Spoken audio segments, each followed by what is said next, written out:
जांजगीर है जिला या कल तारा मोरे गाँव, जांजगीर है जिला या कल तारा मोरे गाँव।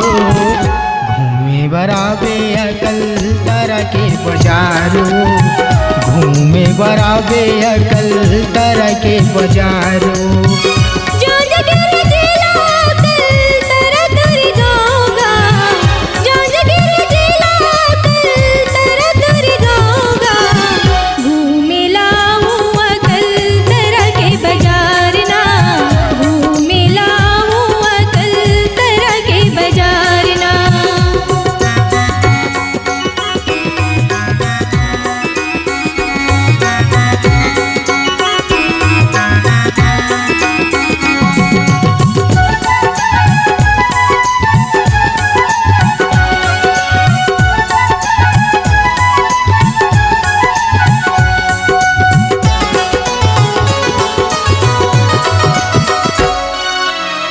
भरे बीच बाजार मरानी मिले बुलाए वो, संगी साथी गाँव मरानी बदनाम कराए वो, संगी साथी गाँव मरानी बदनाम कराए वो।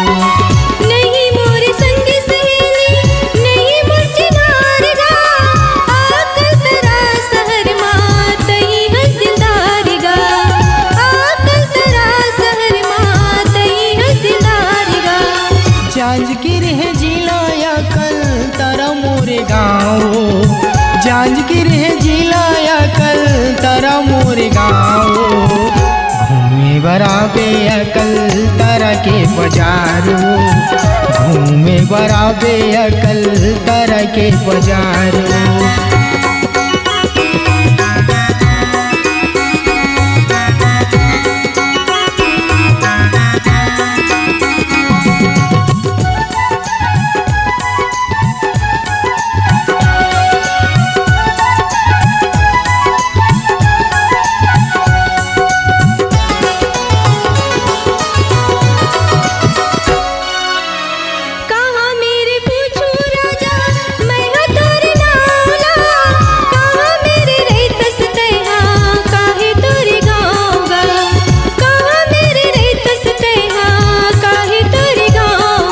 अम्बेडकर चौक में पूछबे रानी योगिन टंडन नावला, झन ते भुलाबे ओ भारत पर के छावला, झन ते भुलाबे ओ भारत पर के छावला।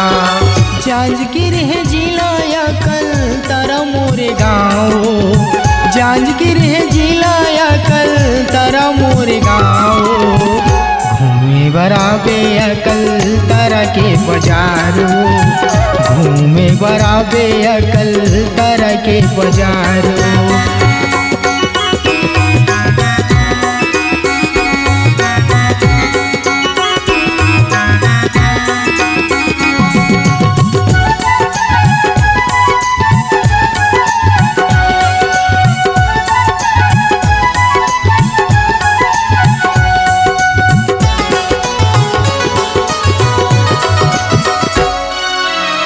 काली मंदिर कई थे रानी गोपिया तरिया पार माँ, दर्शन मैं कराहूँ दिन गुरुवार ना।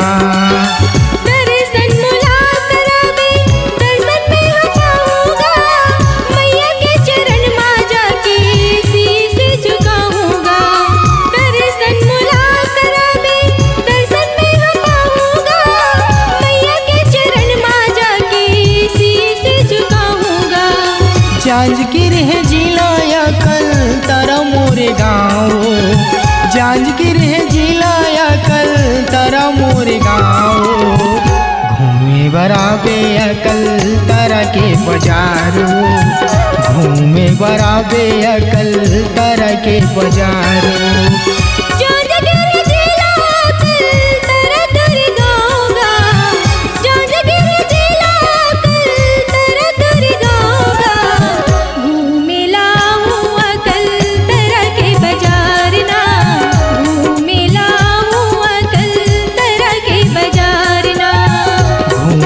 बराबे अकल तरह के बाजारो, घूमे बराबे अकल तरह के बाजारो।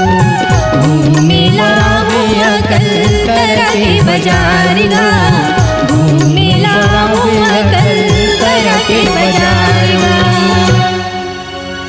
अगर आप अपनी आवाज को एक नया आयाम देना चाहते हैं तो चले आइए मल्टी ट्रैक डिजिटल रिकॉर्डिंग के लिए संपर्क करें HK म्यूजिक कंपनी, कोटा डबरी, चांपा, छत्तीसगढ़। मोबाइल नंबर है 9329238487 और 8085380339।